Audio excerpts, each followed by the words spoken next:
I got that. Hey, welcome to the Hey. show. We're going to be talking AWS phishing, K8s security, and the Delta versus Microsoft spat. He's Mike. I'm Steve. Ooh, welcome to Wired In.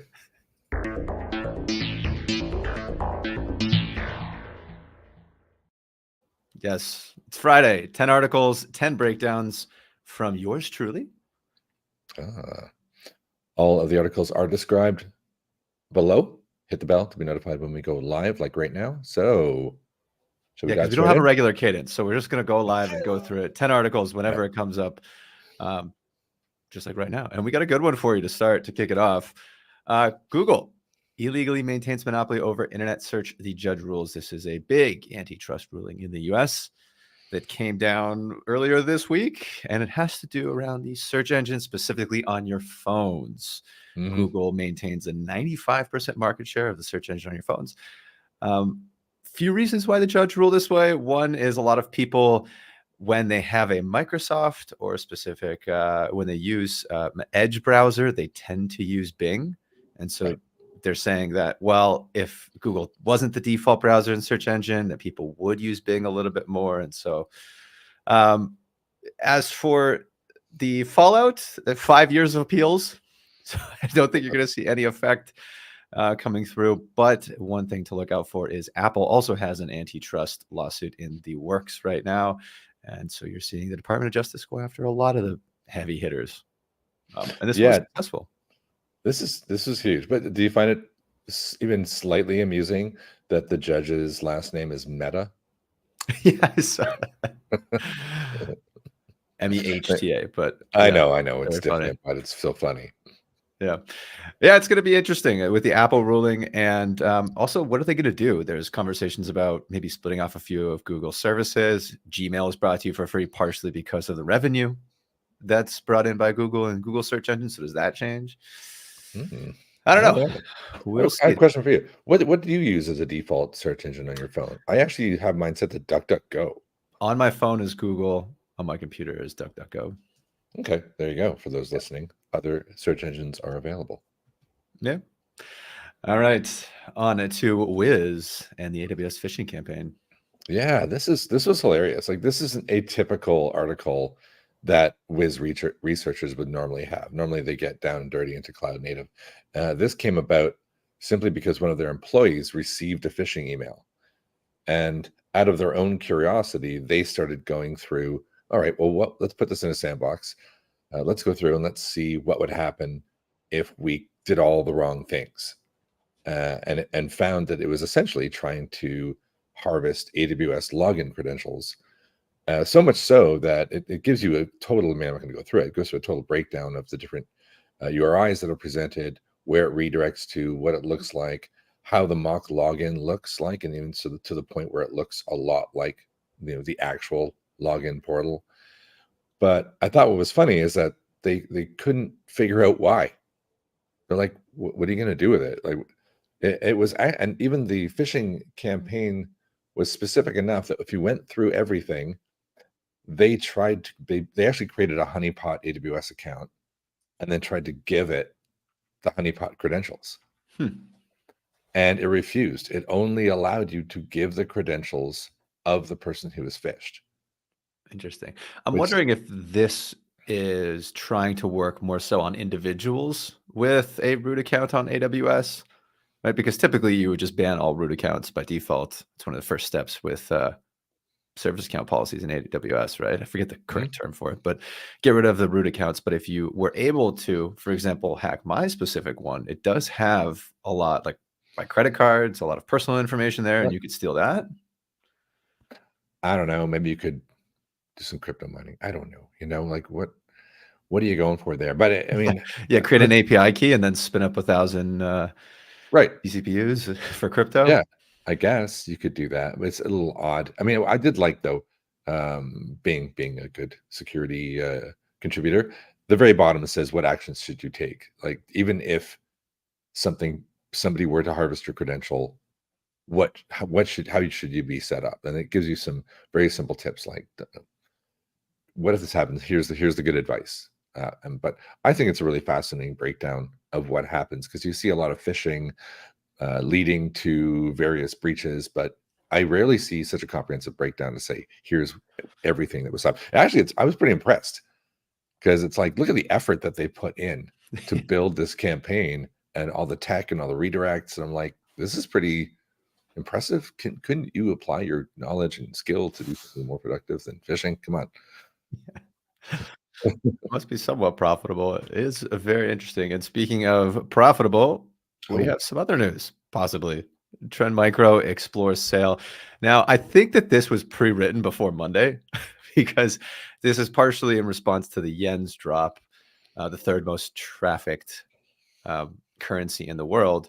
And then since the Japanese raised their interest rates, that led to obviously the big sell-off on Monday in the stock market, and the Japanese yen going up about 12% relative to the US dollar, which might squash a lot of those conversations about a sale.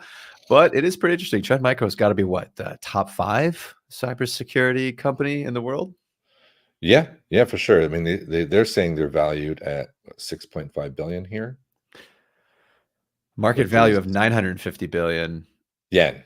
Yeah, 6.5 billion is exploring a sale. Yeah, 6.5 billion. That's, I know this, which is amazing. I mean, unsurprisingly, at the bottom of the article, it mentions the Wiz almost purchased at 23 billion, and that kind of blew my mind, because I thought Trend Micro's been around for so long and they're worth less. Yeah. Do you think Trend Micro is just floating it out there to Google saying, "Hey, I saw you couldn't suck up Wiz. Like, I wonder, we'll right? consider a deal if you're Yeah. if you're really interested." Look how cheap we are. Yeah, not cheap anymore, that's for sure. All right, on to the exclusive news brought to you by yours truly. You found this one? Hey, yeah, article in Praetorian. I'm this. I'm a little bit fascinated with ways of hacking supply chain through GitHub Action vulnerabilities, and this crossed my path, and it's too long to get into right now.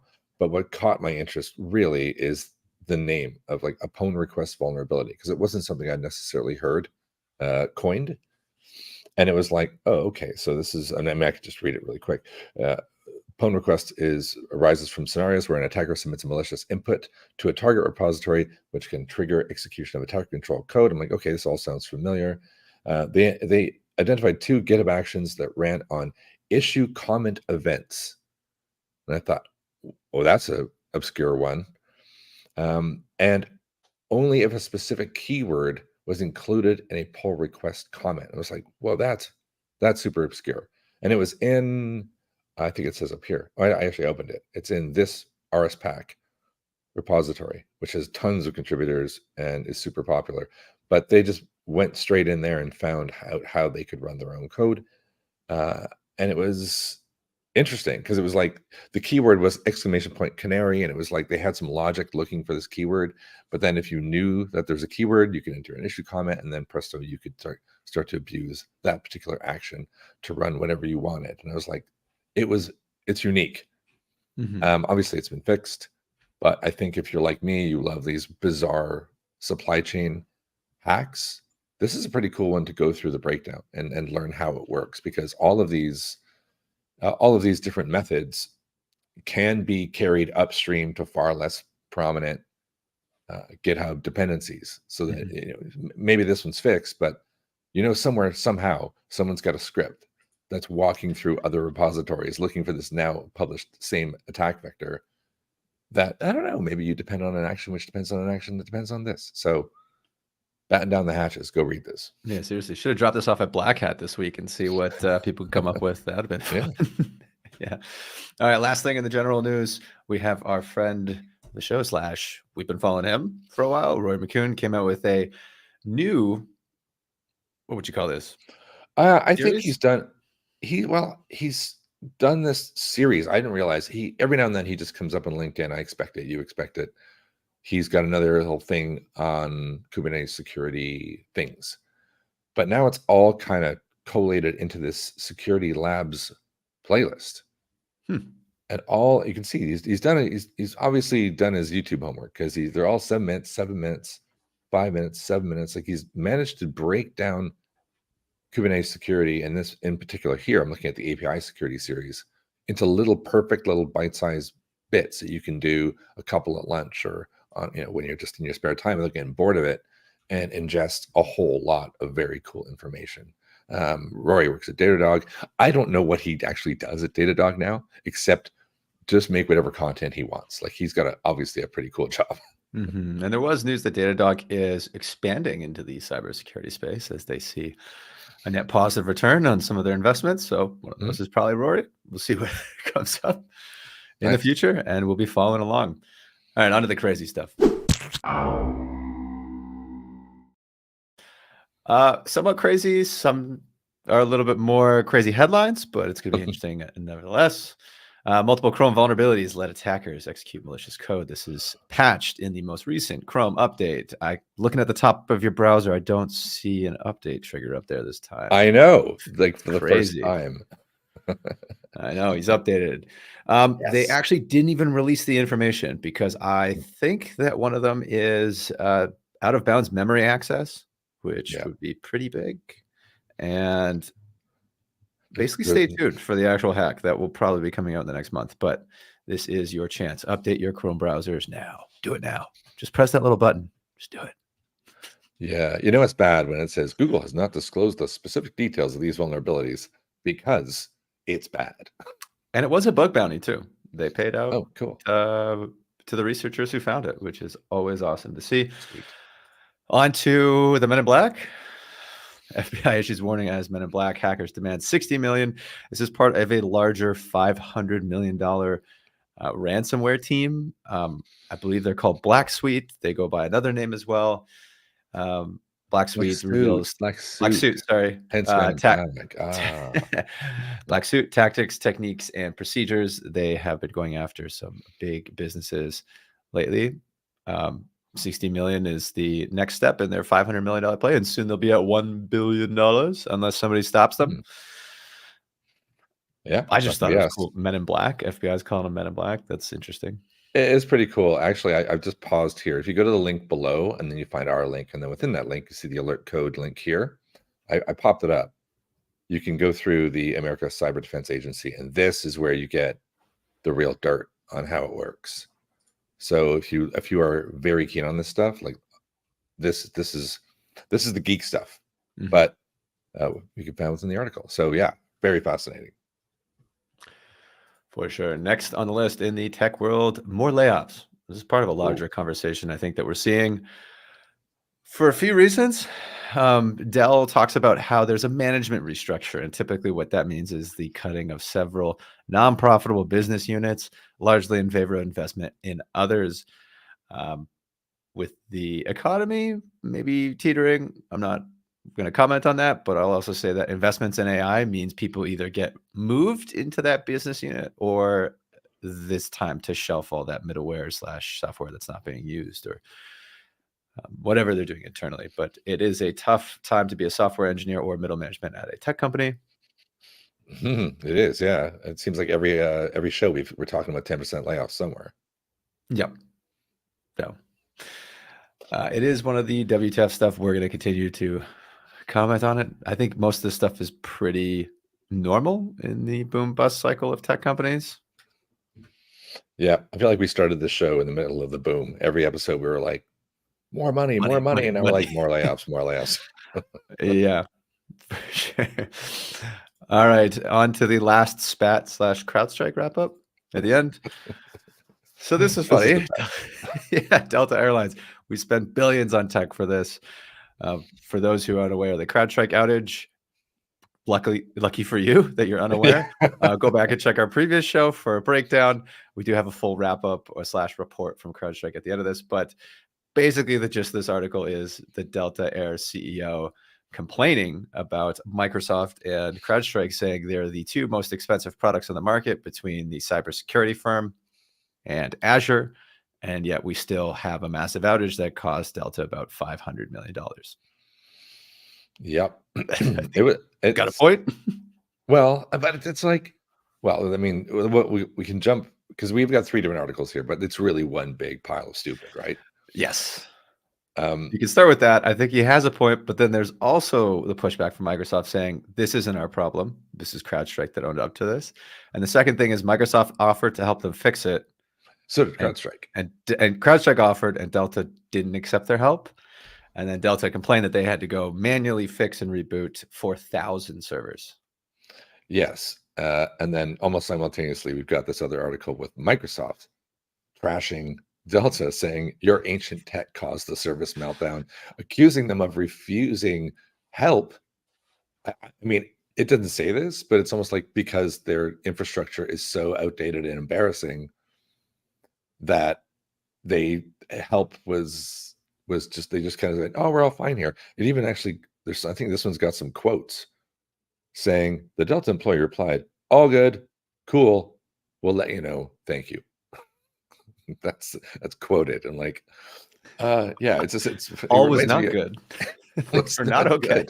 No, I mean, I think, well, we talked about this last show. I was in Denver and having to fly back, not on Delta, and everyone who was there with me who was on Delta was delayed. Like, instead of flying back Monday, flew back Wednesday, and everybody else was gone. And it's like one airline was just handled this so specifically terribly that now there's this pointing match between, like, Microsoft's like, why are we even involved in this? I think lawyer letters. If the case was, and this is, if you're Delta and you have 4,000 servers, let's say they're on-prem and you use Microsoft Windows locally on-prem, you pay for your software and all this stuff, and then you hook up CrowdStrike to it and you manage it all. Now, the specific fix required that you had to go and remove a file from like the bootloader or something like that, and then reboot and pull from. And if you do that to 4,000 servers, I can understand why it's going to take 4 or 5 days to come back up. And then Microsoft's pointing at you saying you didn't actually have a good recovery status process for something like this, which is fair. I also don't think that an update should be pushed to 4,000 servers simultaneously from CrowdStrike. Like, it's not normally a process or an issue that we have to worry about. They just didn't have all their bases covered. So I think it's a valid finger pointing exercise. Kind of ridiculous to see these two titans duke it out, but it is funny that this is even happening. But it does make me go, like, why was Delta so bad compared to everybody else? I know it's run Windows 3. yeah, exactly. Yeah, I mean, was it Southwest Airlines? It'd just be completely out of date as opposed to kind of out of date. And if you're wondering what really happened, CrowdStrike did release this PDF, which gets into the actual root cause analysis of what really happened. I mean, there's the what happened here. This is more like the story you've already heard, but there is a bit more of a findings and mitigations. This is more important, and it's a little small, so I'll blow it up a little bit. But they're talking about 2 different components within the driver that runs all the CrowdStrike security software. Now, it does say this not here, but elsewhere, if you know a little bit about how Windows works, as opposed to, say, Mac OS, there is user space and there's kernel space. Anything running in user space is sandboxed, it's protected. You can't crash the computer with the user space generally, right? Once you're in kernel space, you kind of have free reign to, kick in the doors, right, and smash the windows. And in order for CrowdStrike to do what it does, it needs to be part of kernel space, just because it needs that low-level access. The whole fundamental architecture of Windows is generally stupid. That you shouldn't need that kind of access. Yeah, it's stupid. But the one paragraph summary here, which is talking about what went wrong, is there are 2 different components. There's an IPC template type and content interpreter, etc. They communicate to each other. One's analyzing 20 different sensors, and they issued a new piece of the driver that then was expecting 21 input fields. Of course, so now there's an incompatibility between this thing. It's only got 20 and this has got 21. And then when it got the sensors, it kept reading to 20 and then went to 21.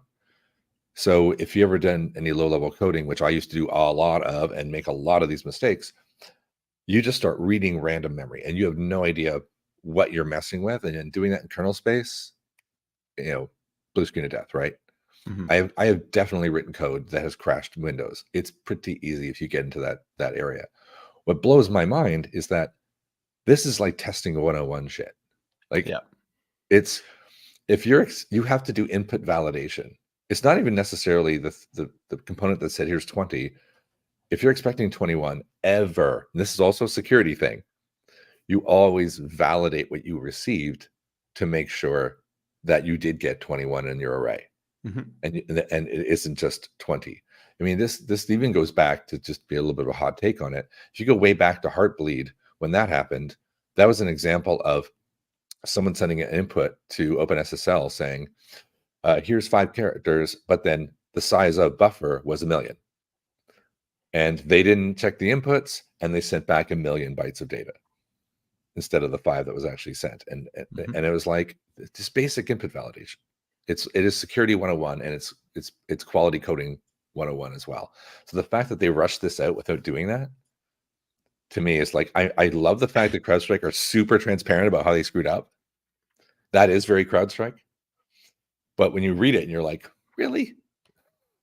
It's like, it is a giant WTF for me. Yes, it's the largest WTF, so much so that somebody created a clownstrike.io website that is a parody, and if it got DMCA by CrowdStrike, and there's a whole bunch of drama. That's actually the article we should have found. Maybe in 2 weeks' time, we'll bring you clownstrike.io. Let's check it out for yourself. All right, that's the end of the show. It's been a great time. We'll be back in 2 weeks, hopefully, breaking down the 10 articles and 10 breakdowns for you. And he's still Mike. I'm still Steve. Thanks for watching Wired In. We'll see you next time.